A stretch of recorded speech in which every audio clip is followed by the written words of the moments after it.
보내셨어요? 네. 이 예배를 준비하는 마음으로 하나님 앞에 마음을 집중하시길 바랍니다. 마음이 청결한 자가 하나님을 볼 것이라 말씀하셨고, 또 하나님을 간절히 찾는 자가 하나님 만날 것이라 말씀하셨는데, 청결한 마음 갖기를 위해서 또 하나님 만나도록 간절히 사모하는 마음으로 기도하시고 또 마음을 모으시길 바랍니다.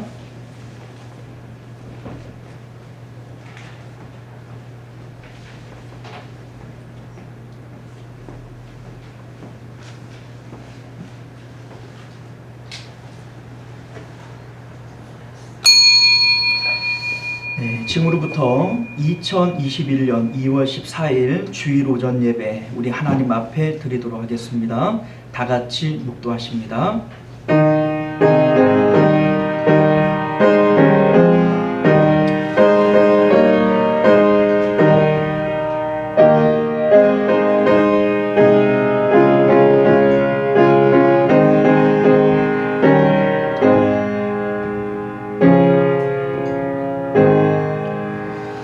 할렐루야. 그의 성소에서 하나님을 찬양하며 그의 권능의 궁창에서 그를 찬양할지어다.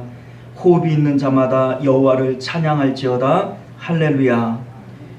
존귀하시고 은혜로우신 우리 주 하나님, 민족의 대명절을 마치며 그 끝머리에 하나님 앞에 주일 예배로 모이게 하심을 진심으로 감사드립니다. 우리 하나님, 욥이 잔치를 벌린 후에는 자기의 자녀들이 범죄할까 두려워하여 그들을 위하여 번제를 드렸다 했는데, 하나님, 우리가 이 주일을 맞으면서 하나님 앞에 혹 범죄한 일은 있지 않은지 우리를 되돌아보며 하나님께서 기뻐하시는 그러한 산 제사로 드려지는 저희들의 삶이 되어지도록 주님 앞에 기도할 수 있는 저희들 되게 하여 주시옵소서. 오늘도 하나님, 우리를 통하여 주님께서 마땅히 받으셔야 할 그 찬양과 경배를 받으시기를 원하오며, 우리의 마음과 우리의 뜻이 오직 하나님 앞에 있도록 주의 성령께서 우리의 심령을 사로잡아 주시옵소서. 주께서 우리의 모든 예배를 주관하여 주실 줄 믿사오며 거룩하신 우리 주 예수님 이름으로 간절히 기도드리옵나이다. 아멘. 네, 우리 다 같이 찬송가 7장 함께 찬양합니다.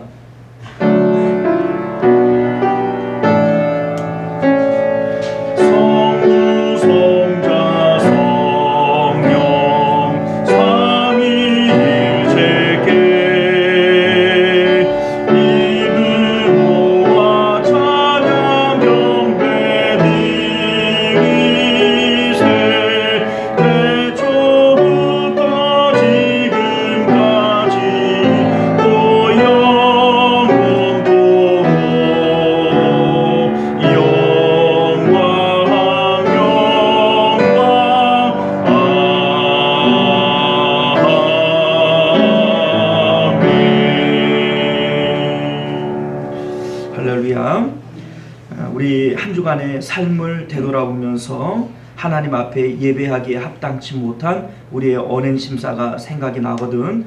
먼저 하나님 앞에 참회 기도로 청결한 마음 갖기를 기도하시길 바랍니다.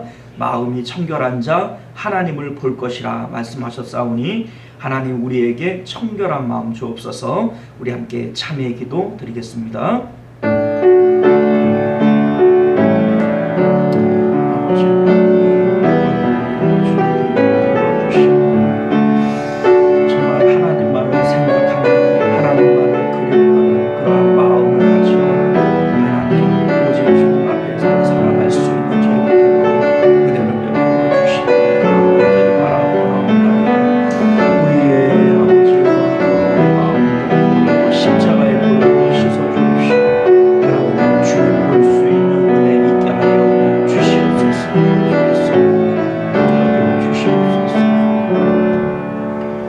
우리의 죄를 따라 우리를 처벌하지는 아니하시며 우리의 죄악을 따라 우리에게 그대로 갚지 아니하셨으니 이는 동이 서에서 먼 것 같이 우리의 죄가를 우리에게서 멀리 옮기셨으며 아버지가 자식을 국률이 여긴 같이 여호와께서는 자기를 경외하는 자를 국률이 여기시는도다. 아멘. 네, 우리 교독문 6번 시편 10편 말씀 함께 교독하여 읽겠습니다. 여호와여 일어나옵소서, 하나님이여 손을 드옵소서, 가난한 자들을 잊지 마옵소서.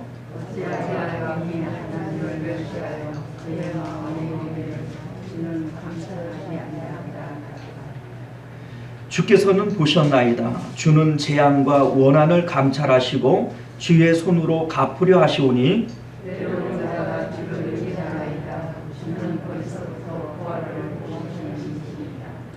악인의 팔을 꺾으소서. 악한 자의 악을 더 이상 찾아낼 수 없을 때까지 찾으소서. 여호와께서는 영원 무궁하도록 왕이시니 이방 나라들의 주의 땅에서 멸망하였나이다.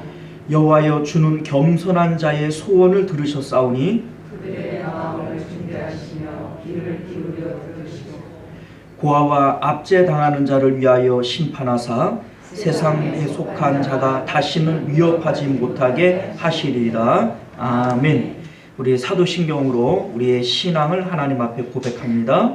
전능하사 천지를 만드신 하나님 아버지를 내가 믿사오며 그 외아들 우리 주 예수 그리스도를 믿사오니 이는 성령으로 잉태하사 동정녀 마리아에게 나시고 본디오 빌라도에게 고난을 받으사 십자가에 못 박혀 죽으시고 장사한 지 사흘 만에 죽은 자 가운데서 다시 살아나시며 하늘에 오르사 전능하신 하나님 우편에 앉아 계시다가 저리로서 산 자와 죽은 자를 심판하러 오시리라. 성령을 믿사오며 거룩한 공예와 성도가 서로 교통하는 것과 죄를 사하여 주시는 것과 몸이 다시 사는 것과 영원히 사는 것을 믿사옵나이다. 아멘.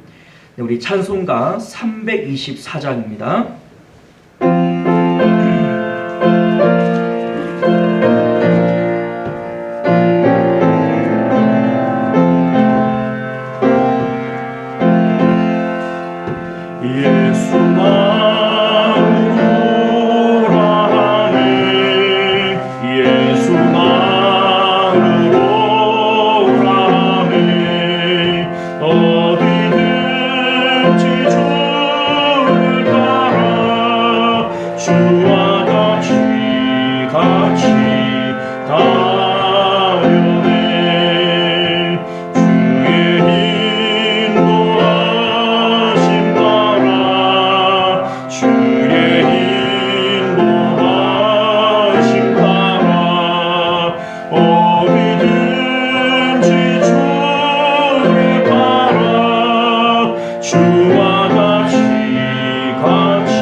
네, 시간은 우리를 대표해서 홍은철 집사님 기도하시겠습니다.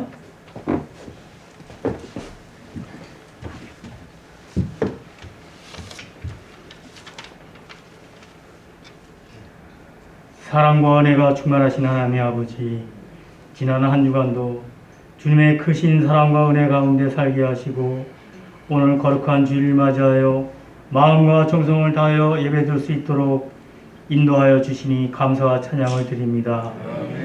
이 시간 드리는 저희들의 예배를 받아 주옵시고 저희들의 심령 속에 남아있는 모든 죄악들을 주님의 보혈의 피로써 깨끗이 씻어 주옵소서.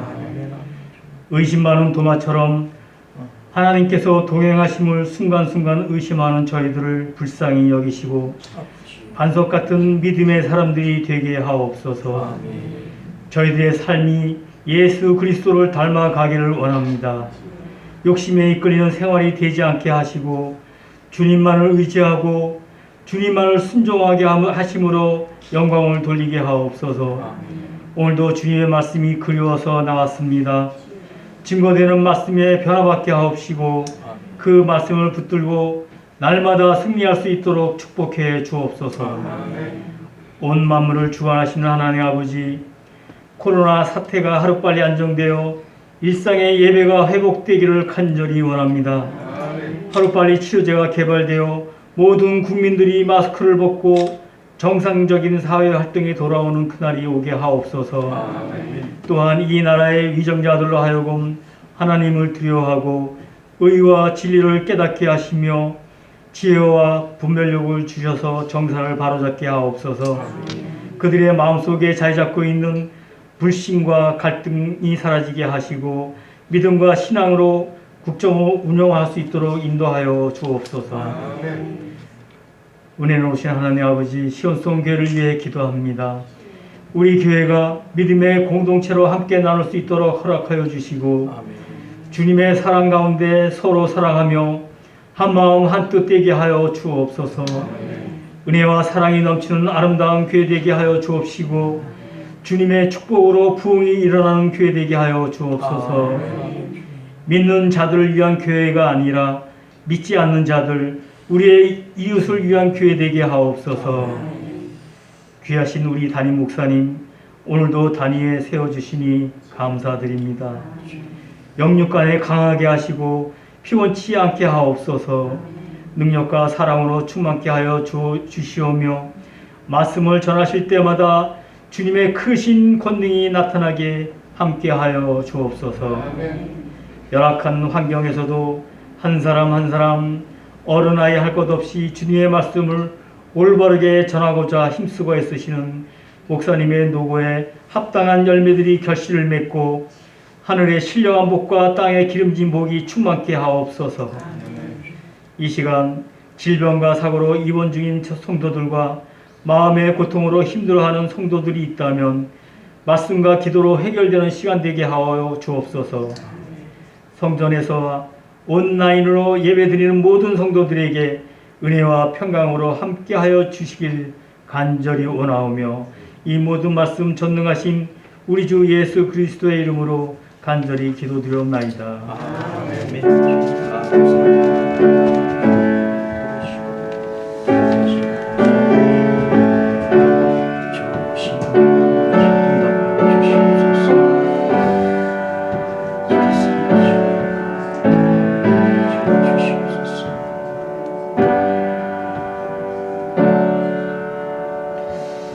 네, 감사합니다. 오늘 우리에게 주시는 하나님 말씀 마태복음 17장 1절에서 13절까지로 되어져 있는데 8절까지만 보도록 하겠습니다. 마태복음 17장 1절에서 8절까지 말씀, 신약성경 28면이 되겠습니다. 자, 우리 찾으신 줄 믿고 한 절씩 교독하여 읽겠습니다. 엿새 후에 예수께서 베드로와 야고보와 그의 형제 요한을 내리시고 따로 높은 산에 올라가셨더라.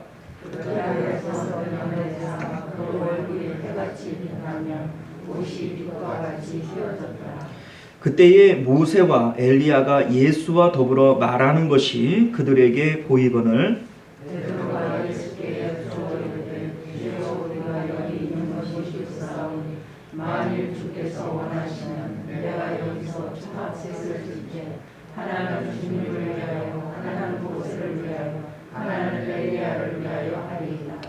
말할 때에 호련히 빛난 구름이 그들을 덮으며 구름 속에서 소리가 나서 이르시되 이는 내 사랑하는 아들이요 내 기뻐하는 자니 너희는 그의 말을 들으라 하시는지라. 제자들이 듣고 엎드려 심히 두려워하니 예수께서 나와 그들에게 손을 대시며 이르시되 일어나라 두려워하지 말라 하시니 제자들이 눈을 들고 보면 오직 예수 외에는 아무도 보이지 아니하더라. 아멘. 네, 우리 잠시 기도하겠습니다. 존귀하시고 내려오신 우리 주 하나님, 주님을 예배하던 중 이제 주의 말씀을 받을 시간입니다.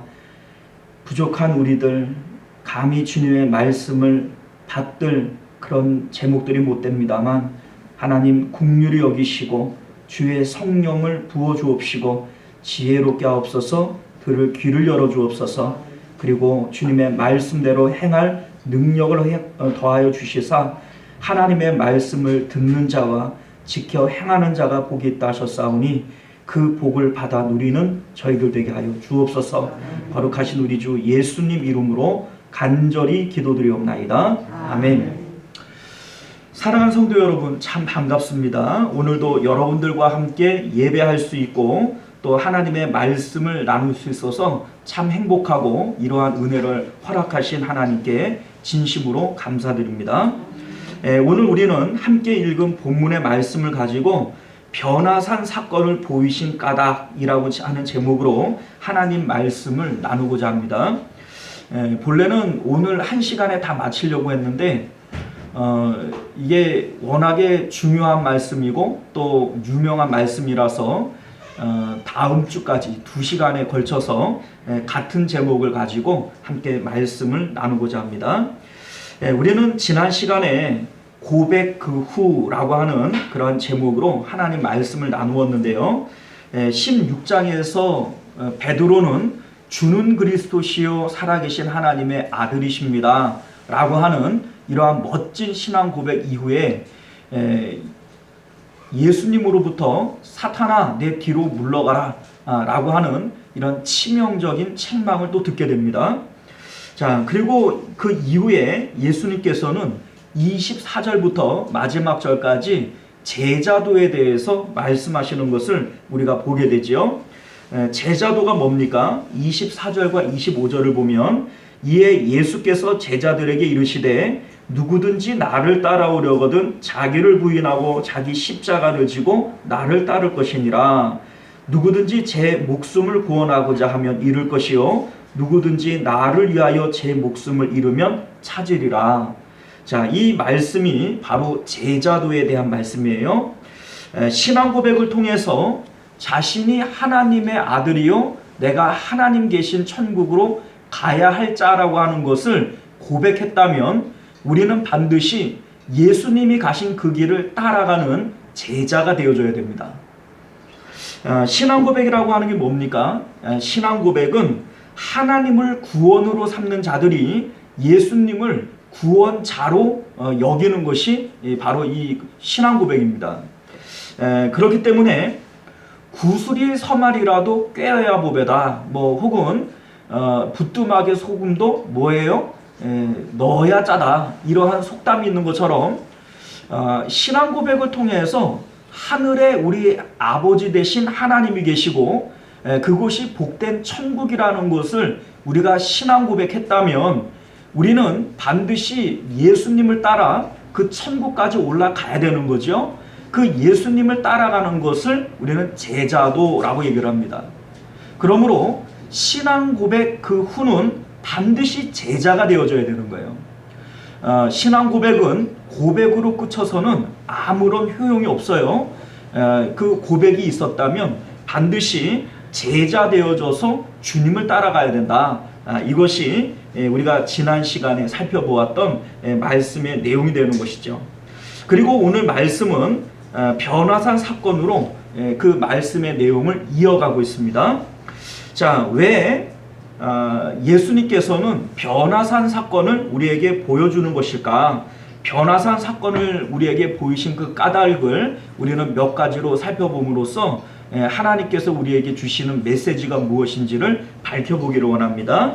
자, 먼저 오늘 말씀의 내용을 좀 파악을 해야 되는데, 예수님께서 베드로와 야고보와 요한 이 세 제자들을 데리고 높은 산에 올라가셨다라고 되어져 있는데, 학자들은요, 이 일이 가이사랴 빌립보라고 하는 이 지역에서 신앙 고백한 이후에 되어진 사건이잖아요.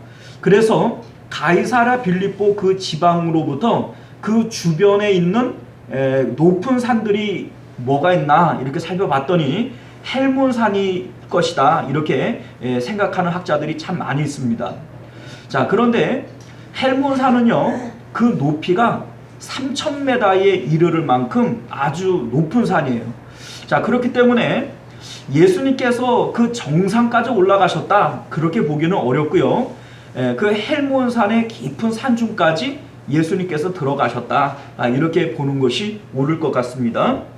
자, 어쨌든 예수님께서 어느 정도 그 산 깊숙한 곳에 들어가셨을 때 제자들과 함께 기도하던 중에 그 모습이 변화되어져요.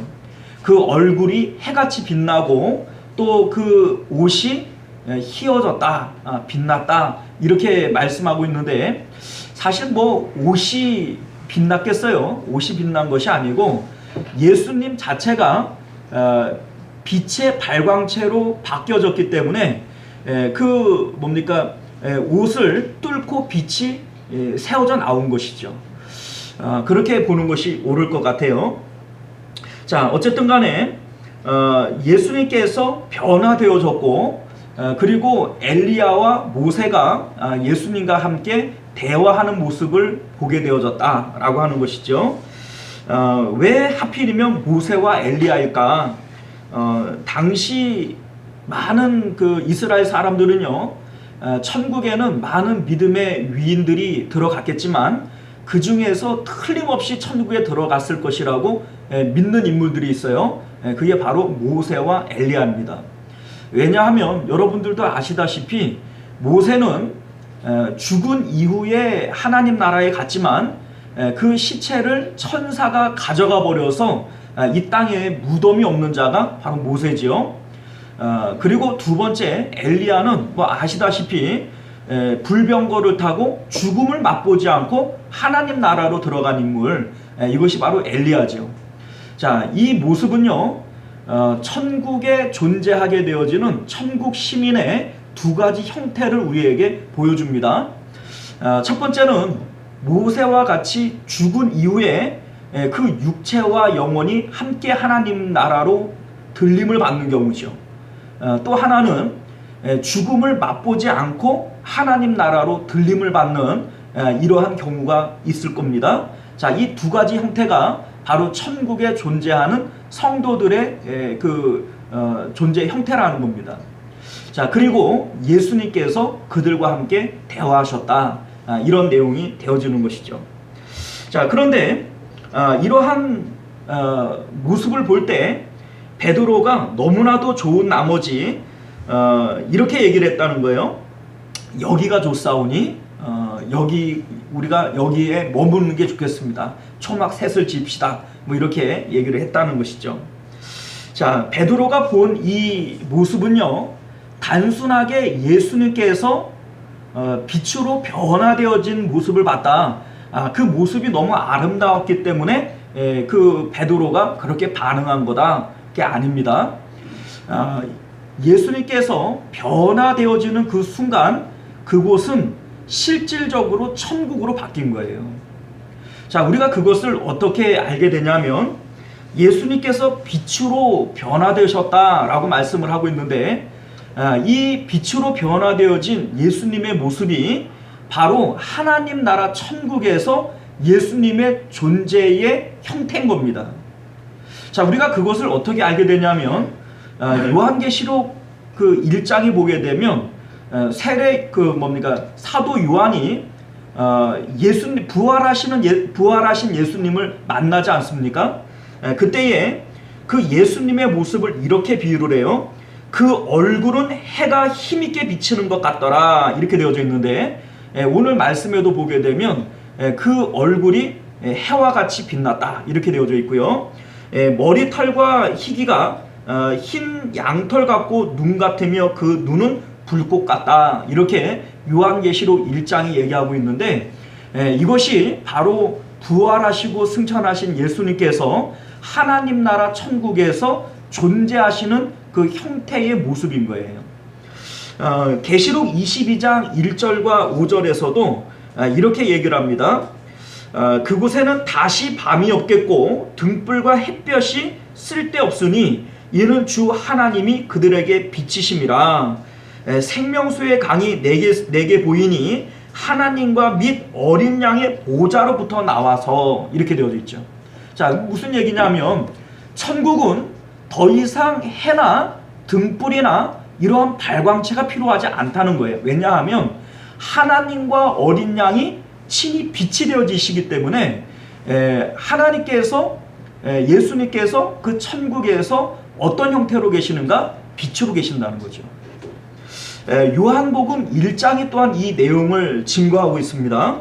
태초에 말씀이 계시니라. 이 말씀이 하나님과 함께 계셨으니 이 말씀은 곧 하나님이시니라. 그가 태초에 하나님과 함께 계셨고 그 안에 생명이 있었나니 이 생명은 사람들의 빛이라. 빛이 어둠에 비치되 어둠이 깨닫지 못하더라, 이렇게 되어져 있죠. 자, 이게 무슨 얘기냐면 결과적으로 예수님께서는 이 땅 가운데서는 우리와 같은 육체를 입으신 사람으로 계셨지만 예수님께서 하나님 나라 천국에서 어떤 형태의 존재로 계시는가? 빛으로 계신다. 그것을 성경이 우리에게 증거하고 있는 것이죠. 그렇기 때문에 예수님께서 빛으로 변화되어졌다라고 하는 이 말씀은 지금 이곳이 천국이 실현되어지고 있다라고 하는 것을 우리에게 말씀하고 있는 것입니다. 또 한 가지 우리가 눈여겨볼 내용이 뭐냐면 성경은 모세와 엘리야가 내려와서 예수님과 대화했다, 이런 얘기를 하고 있는데 여러분들 이게 모세인지 엘리야인지 제자들이 이걸 어떻게 알겠어요? 예를 들어서 몇백 년 전에 죽은 이순신 장군이 우리 앞에 나타나고 세종대왕이 우리 앞에 나타난다고 그게 이순신 장군인지 세종대왕인지 여러분들 알아낼 재간이 있어요? 그 봐도 모르죠. 어떤 장군인지, 이게 왕 옷을 입은 것 같은데 이게 어떤 왕인지 우리가 어떻게 알아요, 그거는? 그런데 제자들은 지금 예수님과 대화하고 있는 그들이 모세와 엘리야라고 정확하게 집어서 얘기하고 있어요. 누가 알려준 게 아닙니다. 보는 순간에 그들이 모세고 엘리야인 것을 아는 거예요. 자, 그 이유가 뭐냐면 고린도전서 13장 12절을 보면 이런 말씀이 나와요. 우리가 지금은 거울로 보는 것 같이 희미하나 그때에는 얼굴과 얼굴을 대하여 볼 것이요 지금은 내가 부분적으로 하나 그때에는 주께서 나를 아신 것 같이 내가 온전히 알리라. 천국은요 무지가 없는 곳입니다. 천국은 우리가 이 땅 가운데에서 모르겠다 하는 그 일들을 밝히 아는 곳이에요. 누가 알려줘서 아는 곳이 아니라 자연스럽게 아는 곳입니다. 그렇기 때문에 지금 이곳에서 천국이 이루어질 때 제자들은 자신들 앞에 있는 그가 모세인 걸 알았고 엘리야인 걸 알았다는 얘기입니다. 자, 그러므로 지금 제자들이 지금 경험하고 있는 것은 단순하게 예수님의 모습이 빛같이 밝아졌다, 이러한 어떤 형태를 얘기하는 것이 아니라 이들이 실질적으로 천국을 맛보고 있구나 라고 하는 것을 우리에게 말해주고 있는 것이죠. 지금 제자들이 실질적으로 천국을 경험하고 있는데 우리가 그 천국의 느낌을 어떻게 알겠습니까? 그렇죠?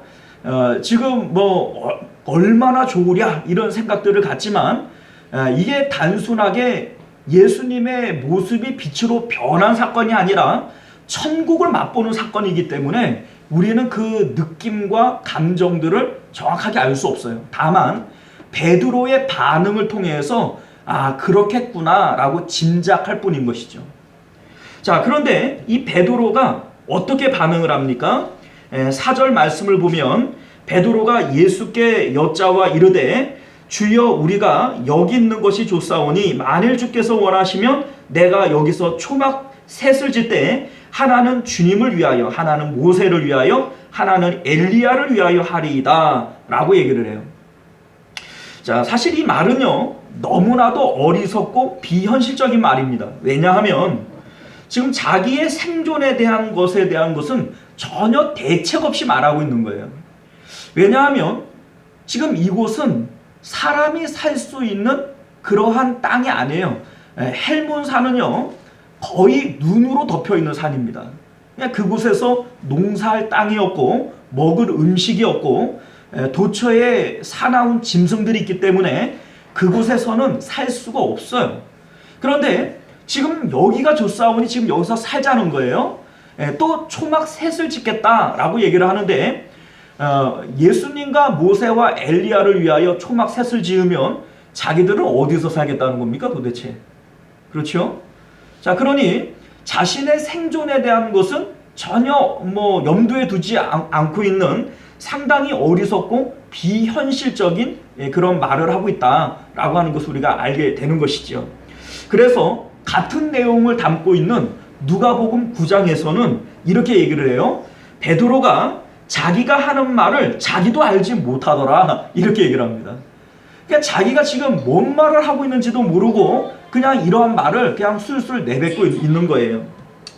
자, 베드로는 천국을 조금만 맛보고도 산 아래에 자신의 꿈과 계획도 또 자신의 가족도 자신의 아내도 모두 잊어버릴 만큼 그 마음이 그 예수님에게 또 그 천국에 쏙 빠져들어 있는 것을 우리가 보게 된다는 것이죠. 그렇다면 예수님께서는 왜 제자들을 변화산에 이끌고 가셔서 이러한 천국을 맛보여 주시는 것일까? 그 이유를 우리가 몇 가지로 한번 생각해 보기를 원합니다. 자, 첫 번째는요. 주님을 따르는 제자는 주님의 말씀을 들어야 함을 가르치시기 위한 겁니다. 자, 오늘 말씀의 배경을 잘 생각을 해보면 예수님께서는 신앙 고백 후에 하나님의 자녀가 되어져야 된다는 것을 우리에게 말씀하셨어요. 신앙 고백이 있었다면 신앙 고백으로 끝날 것이 아니라 신앙 고백한 자는 반드시 예수님의 제자가 되어져서 주님을 따라야 한다는 겁니다. 구슬이 서말이라도 끼어야 보배지요. 부뚜막에 소금도 넣어야 되는 겁니다.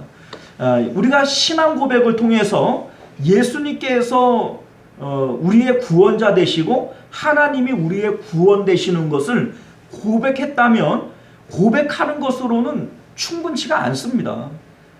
그 고백하는 신앙은요 지식으로 아는 거예요. 그리고 마귀도 그와 같은 지식은 있습니다. 우리가 잘 알다시피 거라사 광인이 예수님을 볼 때 뭐라고 얘기해요? 당신은 거룩한 자의 아들이십니다. 하나님의 아들이십니다. 이거를 귀신도 알아요.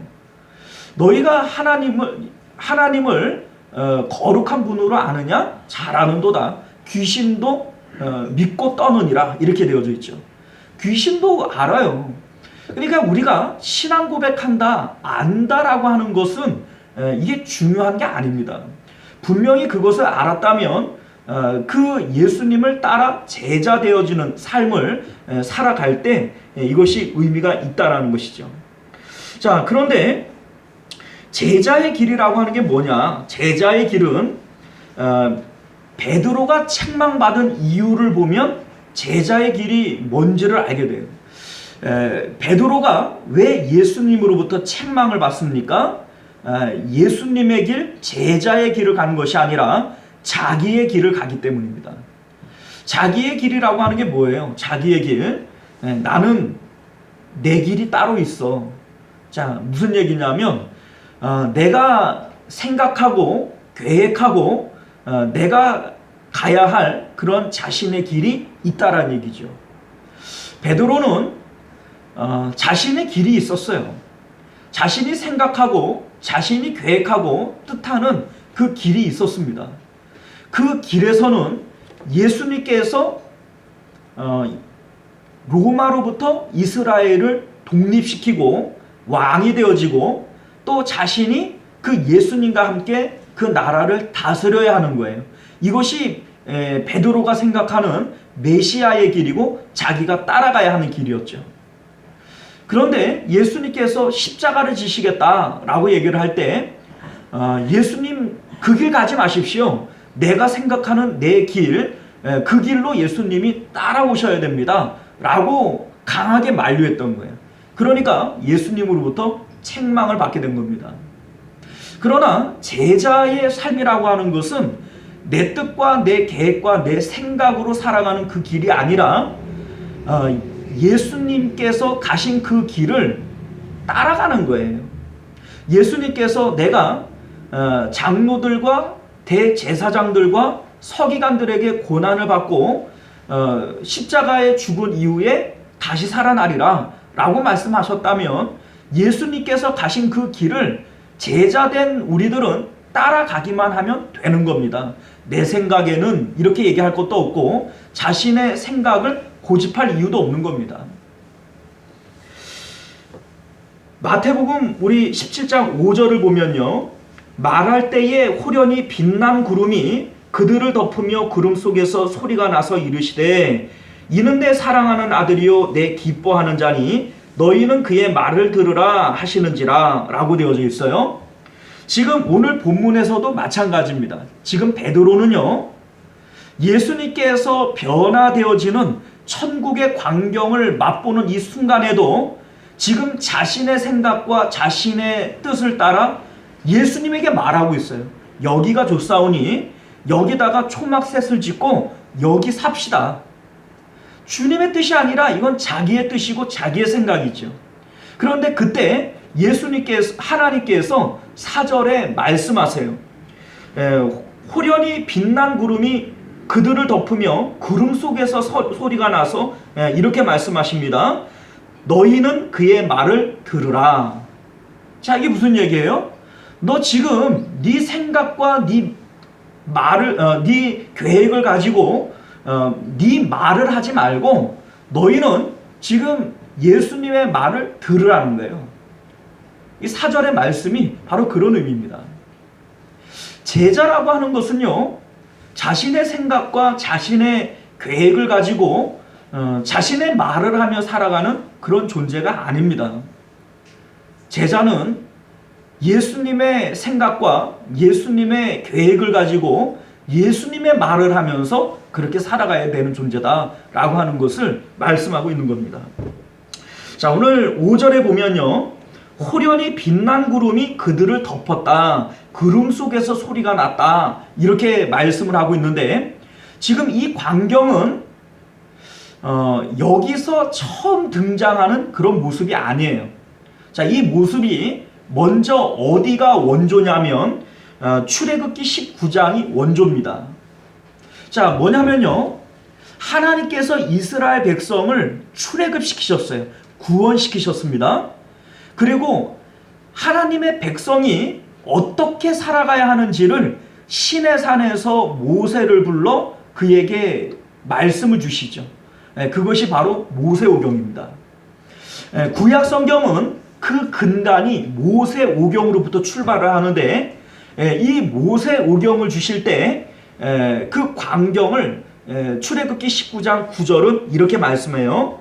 여호와께서 모세에게 이르시되 내가 빽빽한 구름 가운데에서 내게 임함은 내가 너와 말하는 것을 백성들이 듣게 하며 또한 너를 영영히 믿게 하려 함이니라. 이렇게 말씀하세요. 그러니까 그 하나님께서 모세오경의 이 율법의 말씀을 주실 때에도 빽빽한 구름 사이에서 모세에게 말씀하셨다는 겁니다. 자, 그리고 이스라엘 백성들에게는 너희는 하나님의 말씀대로 살아가야 되는 존재다. 이렇게 말씀하셨다는 것이죠. 자, 그러므로 성도가 이 땅 가운데 존재하는 형태는요, 자신의 뜻과 계획과 생각들을 가지고 자기의 말을 하며 살아가는 존재가 아니에요. 우리는 구름 위에 계신 하나님의 말씀을 듣고 그의 뜻과 계획대로 살아가야 되는 존재입니다. 실질적으로 이스라엘 백성들이 가나안 땅에 들어갈 때, 광야를 지나서 가나안 땅에 들어갈 때 첫 번째 만난 성이 여리고성입니다. 그런데 이 여리고성은 난공불락의 성이죠. 그런데 하나님께서 그 여리고성을 무너뜨릴 방법을 알려주세요. 어떤 방법이에요? 너희는 하루에 한 바퀴씩 여리고성을 돌래요. 그리고 마지막 7번째 날에는 7바퀴를 돌랍니다. 그런데 한 가지 조건이 있어요. 아무 말도 하지 말라는 거예요. 아무 말도 하지 말라는 거예요.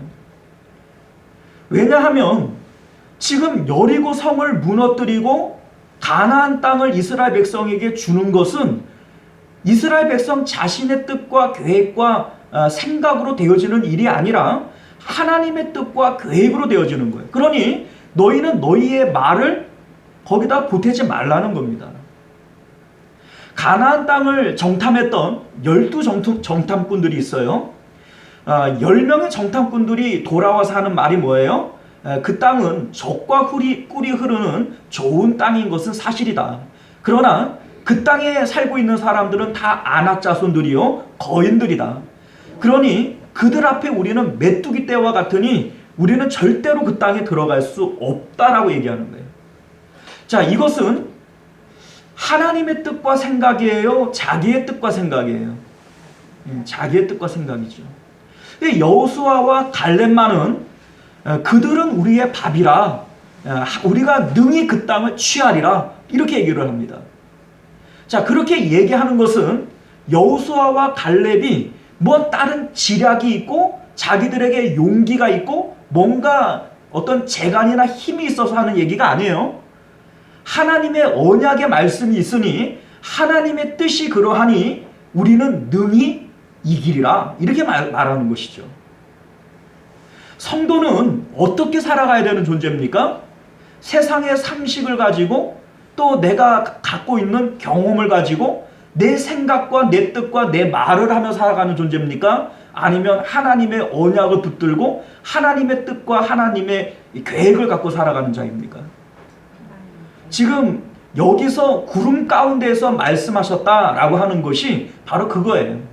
너희는 조용하고 너희는 저의 말을 들을지니라. 예수님께서 친히 이 땅 가운데 계실 때에 예수님은 하나님이시지요.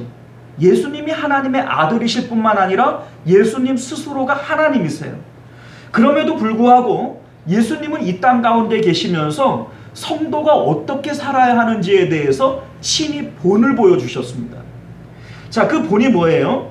요한복음 8장 15절과 26절을 보면 이러한 말씀들이 기록이 되어져 있어요. 너희는 육체를 따라 판단하나 나는 아무도 판단하지 아니하노라. 내가 너희에 대하여 말하고 판단할 것이 많으나 나를 보내신 이가 참되심에 내가 그에게 들은 그것을 세상에 말하노라. 자, 이게 무슨 얘기예요? 예수님도 우리와 같은 사람이기 때문에 자신의 생각과 자신의 계획과 자신의 뜻이 있어요. 자신이 가지고 있는 지식을 따라 누군가를 판단할 수도 있고 말할 수 있습니다. 그러나 예수님께서는 나는 아무것도 판단하지 않겠다는 거예요. 내가 너희에 대하여 말하고 판단할 것이 많으나 내가 너희들한테 말하고 싶은 것도 많고 너희를 판단할 것도 많다는 거예요. 그러나 내가 너희들을 판단하지 않는 것은 하나님께 들은 그것을 내가 너희에게 전할 뿐이다 라고 말씀하시는 거죠. 이것이 바로 성도가 이 땅 가운데 살아가야 하는 삶의 형태인 겁니다. 모세를 통해서 이스라엘 백성들이 살아갈 방향을 얘기했어요. 너희는 너희의 뜻대로 살지 말고 하나님의 말씀대로 살아라, 이거죠. 하나님의 말씀대로 살아간다라고 하는 것은 하나님의 언약 위에 너희의 말을 보태지 말고 하나님의 말씀이면 순종하라는 거예요.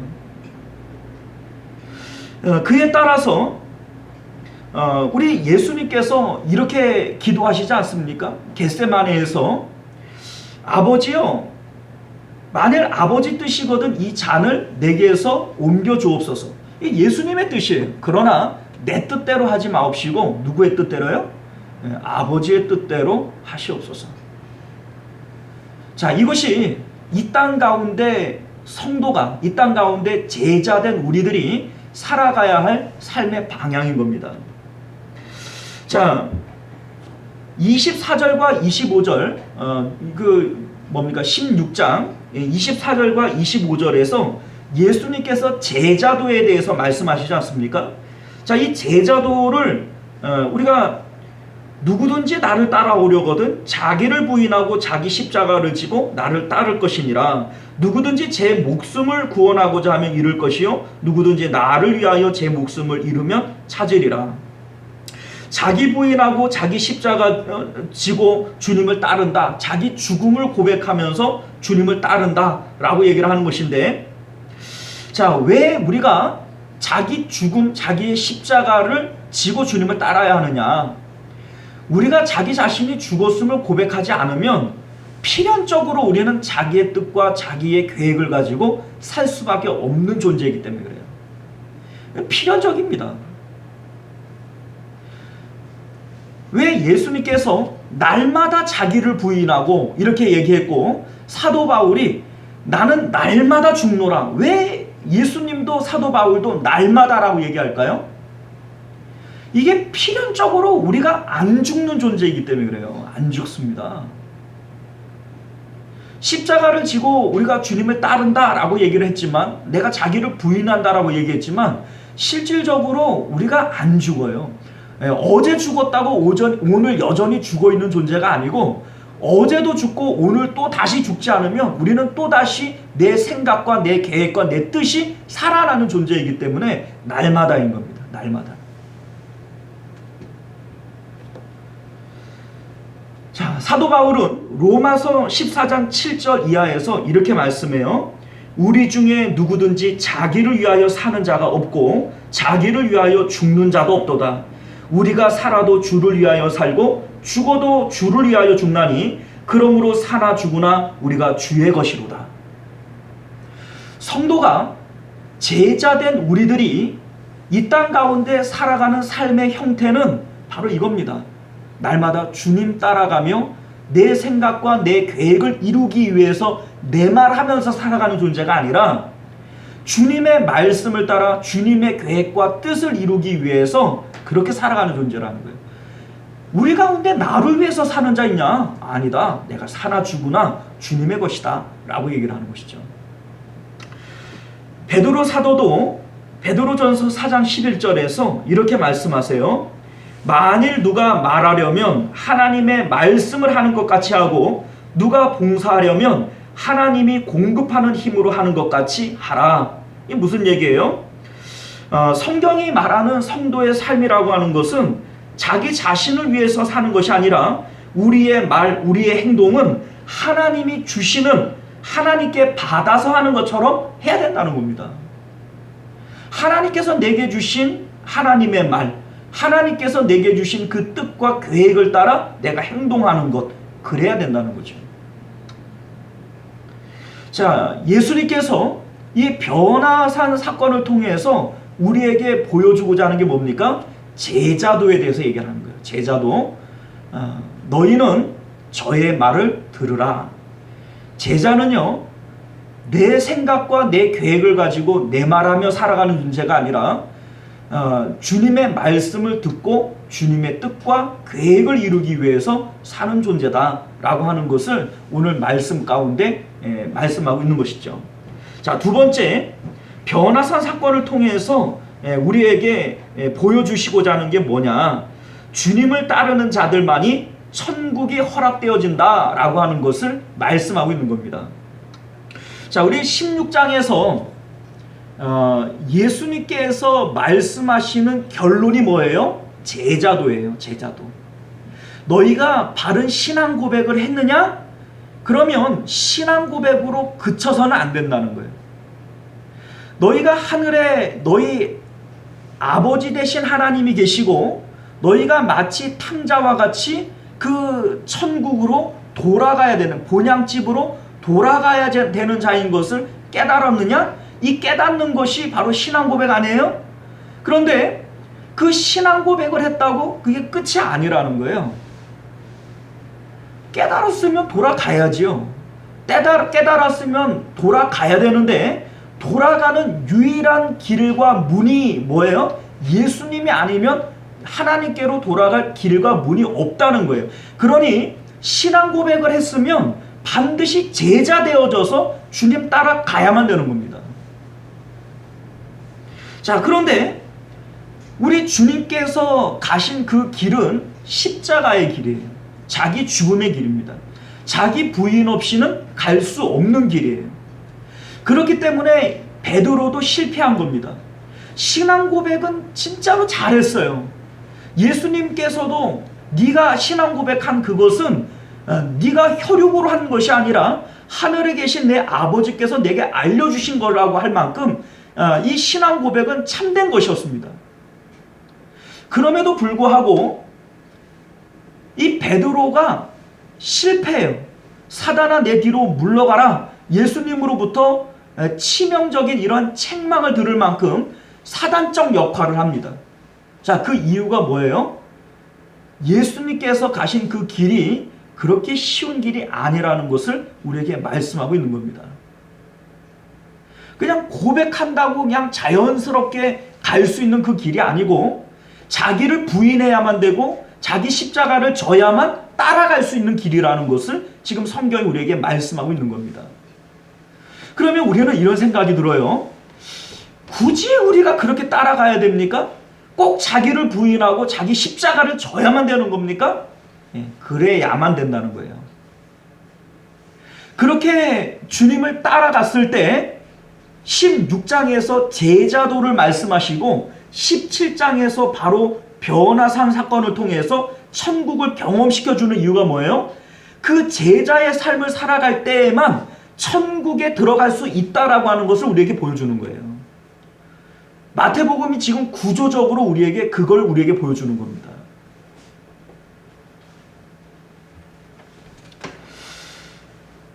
우리는 구체적으로 어떻게 이 길을 가는 것인가 라고 하는 것을 생각해 봐야 돼요. 자, 뭐 십자가의 길, 자기 부인의 길, 이게 도대체 뭐냐?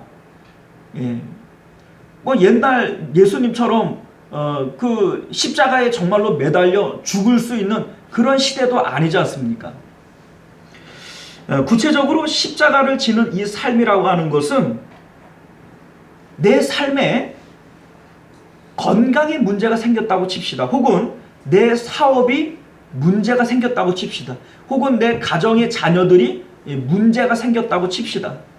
그러면 우리는 그 문제들을 해결하기 위해서 아주 익숙한 방법을 사용해요. 세상의 해결책들, 내가 경험적으로 가지고 있었던 그러한 익숙한 일들로 이 문제를 해결하려고 합니다. 근데 그러면 안 된다는 거예요. 주님이 가신 그 길이라고 하는 것은 내 삶 속에 그러한 문제들이 있다고 치더라도 여전히 나는 십자가를 붙들고 주님 앞으로 가야 된다는 거죠. 세상의 해결책을 따라가는 것이 아니라 주님을 따라가야 됩니다. 살든지 죽든지 주님의 뜻대로 앞서서 나는 주님만 따라갑니다. 이것이 바로 우리의 기도여야 하는 것이죠. 실질적으로 내가 세상의 문제들에 휩싸이고 그 문제들에 빠지는 이유가 뭐냐면 내가 살아있기 때문에 그래요. 내가 예수님의 말씀대로 자기를 부인했고 또 자기가 십자가에 죽었음을 고백하는 자들에게 세상에 무슨 사업의 문제가 있고 자녀의 문제가 있고 건강의 문제가 있어요. 죽은 사람한테 무슨 건강의 문제가 있어요. 그런데 이미 십자가를 졌다라고 고백하고 그 모든 문제 앞에 죽었음을 고백할 때 결국은 하나님의 뜻대로 되어질 겁니다. 하나님의 뜻대로 되어질 거예요. 내 사업도, 내 건강도, 내 자녀들도 내가 안달복달하고 세상에서 내가 배운 내 경험과 내 방법으로 그 문제를 해결하려고 막 발버둥 치지 않아도 그냥 내가 십자가 붙들고 내가 죽었음을 고백할 때, 그리고 나는 하나님 바라보고 주님 따라갈 때 세상에 내팽개쳐져 있는 그 일들은 하나님의 뜻대로 되어질 거예요. 그리고 그 뜻대로 되어지는 일들은 내가 손댄 일들보다 훨씬 더 잘 될 겁니다. 자, 반대로 자신을 부인한다라고 하는 건 뭡니까? 내 삶이 잘 될 때, 사업도 잘 되고 내 자녀들도 잘 되고, 그래서 뭐 내 몸도 건강하고, 그래서 내가 세상 사는 재미에 푹 빠져 있을 때, 그때에도 우리는 자신을 부인해야 되는 거예요.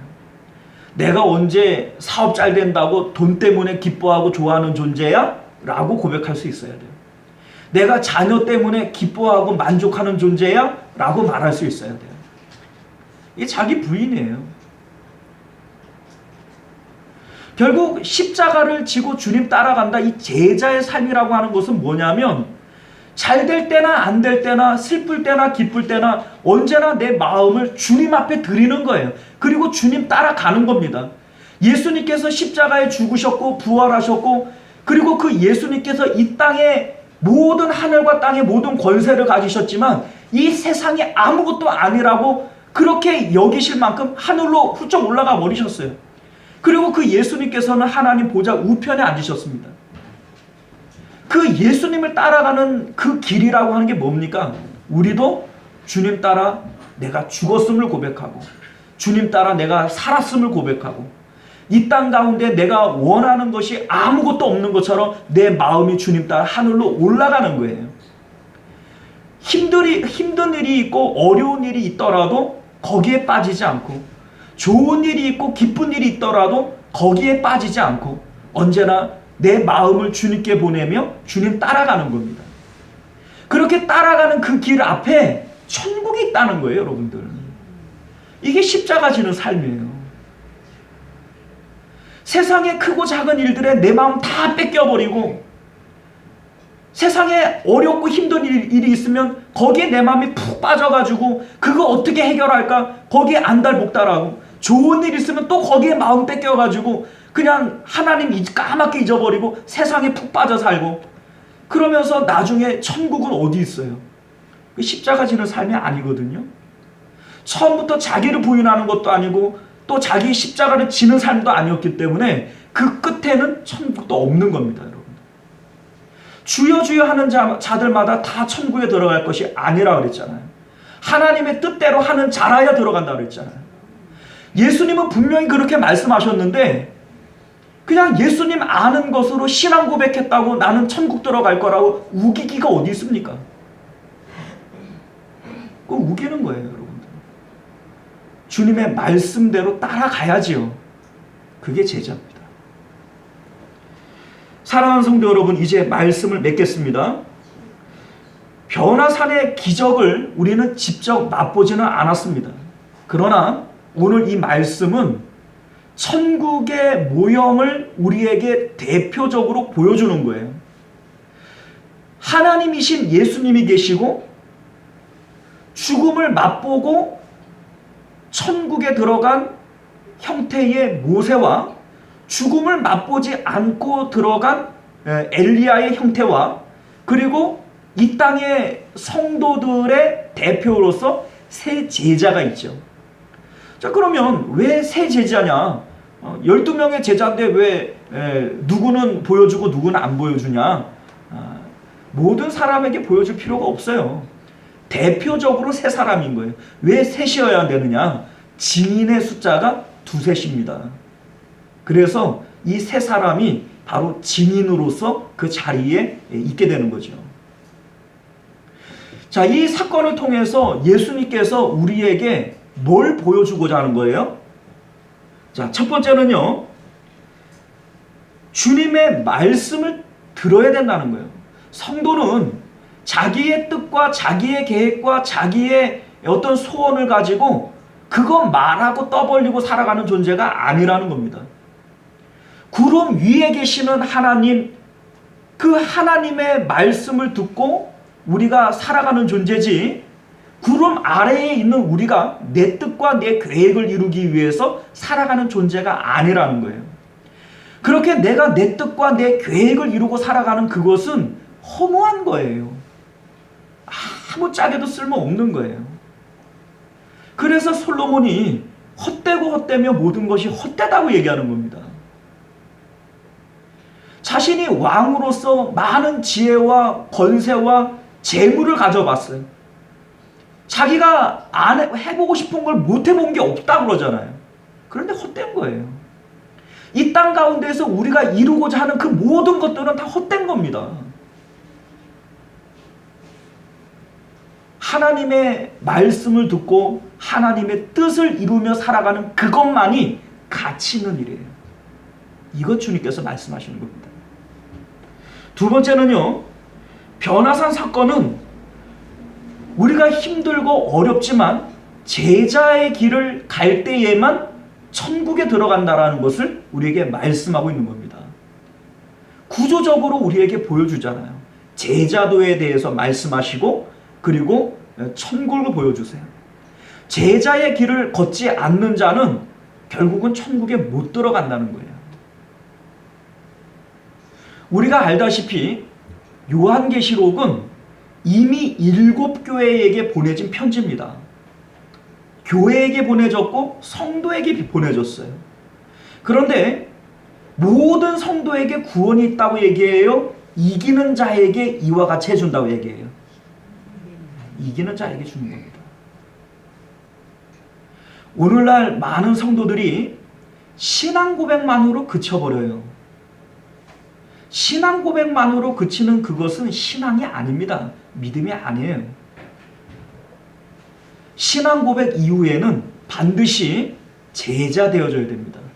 제자는 내 뜻을 위해서 사는 존재가 아니라 하나님의 말씀을 듣고 하나님의 뜻과 계획을 이루기 위해서 사는 존재예요. 그렇게 살아갈 때에만 천국에 들어갈 수 있음을 오늘 말씀은 우리에게 증언해 주는 것입니다. 이 말씀 기억하시고 끝까지 이기는 삶을 살아가시는 저와 여러분들 되시기를 바랍니다. 기도하겠습니다. 은혜로우시고 자비로우신 우리 주 하나님, 이 땅을 살아가는 우리들 참 부끄럽고 나약한 모습으로 살아갈 때가 많이 있음을 고백드립니다. 그러나 우리 주님, 우리를 붙들어 주셔서 끝까지 이기는 삶 살게 하여 주시옵소서. 제자의 삶을 살게 하여 주옵소서. 힘들고 어려울 때 사업이 안 되고 건강이 안 되고 자녀가 안 되고 세상에 내 뜻대로 되지 않는 그 일들 앞에서도 내 방법대로 그 문제를 세상적으로 해결하려고 하지 말고 십자가 붙들고 주님 따라가게 하옵소서. 세상의 일들이 잘 되고 세상 사는 재미가 날 때에도 자신을 부인하고 내 마음을 하나님께로 보낼 수 있는 저희들 되게 하여 주시옵소서. 그리함으로 이기는 자에게 주시겠다 하셨던 그 약속의 말씀들 다 받아 누리는 저희들 되게 하여 주시옵소서. 거룩하신 우리 주 예수님 이름으로 간절히 기도드리옵나이다. 아멘. 자, 우리 복음성가 우리 찬양 하나 할게요. 주님 다시 오실 때까지 찬양합니다.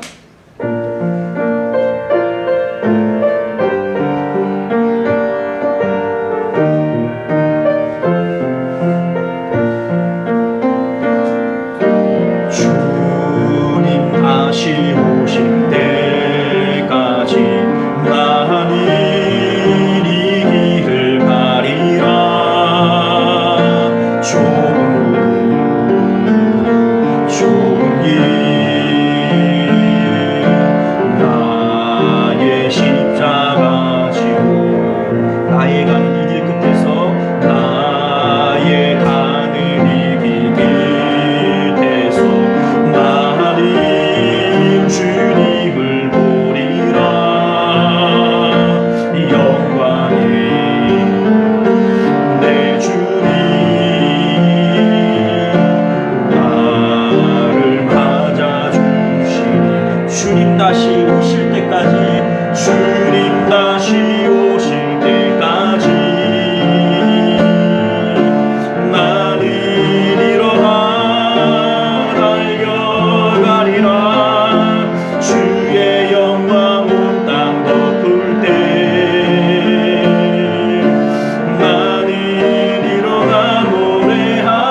주님 다시 오실 때까지, 우리가 주님 만날 때까지 주님 가신 그 십자가의 길 고되고 힘들더라도 꼭 붙들고 가시길 바랍니다.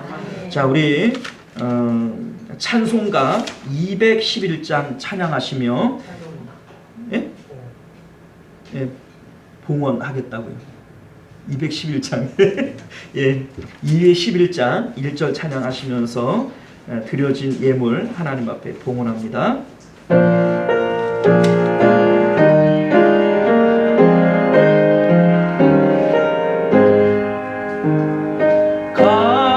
값비싼 향유를 주께 드린 마달라 마리아 본받아서 향기로운 산재를 주님께 바치니 사랑의 주 내 주님께 아멘.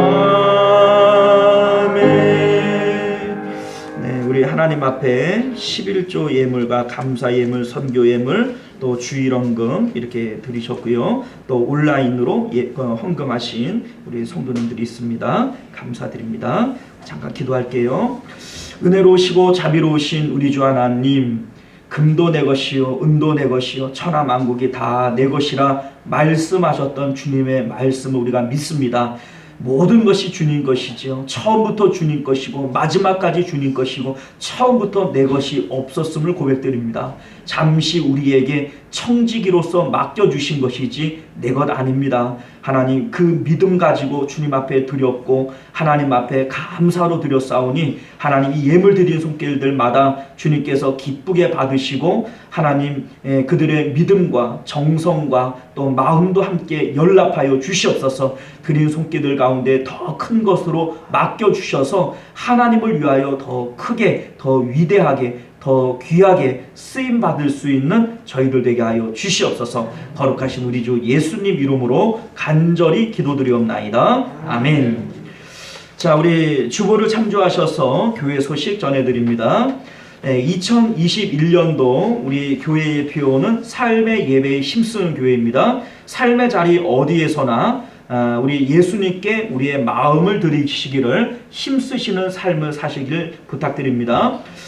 예배 진행 사항들 안내드립니다. 5인 이상 집합 금지가 잠정적으로 연장되어졌어요. 과거에는 2주도 연장이다, 몇 주 연장이다 이랬는데, 요번에는 아무리 뉴스를 봐도 몇 주 연장이라는 건 없더라고요. 그냥 연장합니다 이렇게만 되어져 있어요. 자, 어쨌든 간에 연장한다니까 우리도 온라인 예배 연장합니다. 현장 예배는 9시, 11시 두 번에 나누어서 드립니다. 우리가 이제 보통 우리 교회의 좌석을 한 120석 이렇게 보면 20%까지를 허용한다 그랬으니까 25명까지는 가능하단 말이에요. 그러니까 그 9시, 11시 이렇게 25명씩만 오면 50명은 됩니다. 그러니까 50명 정도 되면 크게 무리 없이 예배를 드릴 수 있을 것 같아요. 그러니까 어려움 없이 예배에 참석해 주시면 좋을 것 같고요. 수요 예배와 금요 기도회는 저녁 7시 모이고요. 어린이 예배 오전 10시 10분, 학생부 예배 오후 2시 이렇게 됩니다. 우리 어린이 예배를 제가 한 10분 정도를 앞당겨서, 이번 주는 미리 광고를 못했으니까 그렇고 다음 주부터는 10시 10분 이렇게 모입니다. 바로 또 11시에 예배가 있기 때문에 20분 하니까 좀 늦어요. 그래서 10분 앞당겼으니까 양해해 주시기를 바라겠고요. 22일, 그러니까 다음 주 지나서 월요일부터죠. 금요일까지 봄맞이 저녁 기도회를 합니다. 저녁 7시 우리 모이시기에 힘써 주시기를 바라겠고, 28일, 그러니까 다음 주가 되죠. 우리 2020년도 성경 통독 달성자 시상을 하겠습니다. 우리 이제 2부에 나오시는 분들은 2부에 하고 3부에 나오시는 분들은 뭔가 9시에 나오시는 분들은 9시에 하고 11시에 나오시는 분들은 11시에 해야 되겠어요. 그러니까 우리가 이제 그 원래 작년 연말에 했어야 되는데 이거 좀 미뤄왔는데 어지간히 이제 그 모이니까 다 같이 이렇게 모일 수 있는 그런 시간까지 또 기다리려고 하면 또 너무 늦어버리니까 28일 날 시상을 하도록 하겠고요. 장로 임직 및 은퇴 감사 예배 3월 13일 토요일 날 우리가 있음을 우리가 계속 광고를 드리는데 위에서 기도해 주시길 바랍니다. 잠정적으로 5인 이상 금지 이렇게 지금 하고 있는데 이게 그때까지 계속 연장되면 참 모이기가 부담스러워요. 그죠? 우리가 안 모일 건 아니지만 부담 갖고 모여야 되니까 우리가 이제 그런 일이 있지 않도록 기도했으면 좋겠고, 예배 후에 당회로 모입니다. 이제 그 임직식도 있고 그렇기 때문에 우리가 한번 상의해야 될 이 내용들이 있어서 우리 장로님들 우리 모여주시기를 바라겠고, 우리 이제 그 두 분 피택 장로님들도 함께 모여주셨으면 좋을 것 같습니다. 우리 교회 이전과 코로나19 감염증 극복과 차별금지법이 입법되지 않기 위해서 우리가 계속해서 기도하고 있는데 계속 우리 한번 더 기도해 주시길 바라겠고요. 주일 기도 순서 참고해 주시고 성경통도 우리가 계속해서 진행 중에 있는데 함께 동참해 주시면 감사하겠습니다. 자, 우리 찬송가 442장 1절만 찬양하시고 축도로 마칩니다.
지금은 우리를 위하여 십자가상 위에서 몸버려 피 흘려 죽으심으로 우리를 구원하신 예수 그리스도의 은혜와 그 하나밖에 없는 외아들을 우리를 위하여 아낌없이 내어주실 만큼 극진히 우리를 사랑하시는 하나님 아버지의 사랑하심과 내조하시고 교통하시고 오늘도 우리 안에서 구원을 완성해 가시는 성령 하나님의 인도 보호하심이 오늘도 말씀을 따라 주님 가신 그 길, 십자가의 길을 따라가기를 소원하고 결단하는 우리 모든 성도님들과 그들의 가정과 생업과 또 자녀들 가운데 우리 시온성교회와 만국교회 가운데 지금으로부터 영원토록 함께 있을지어다. 아멘.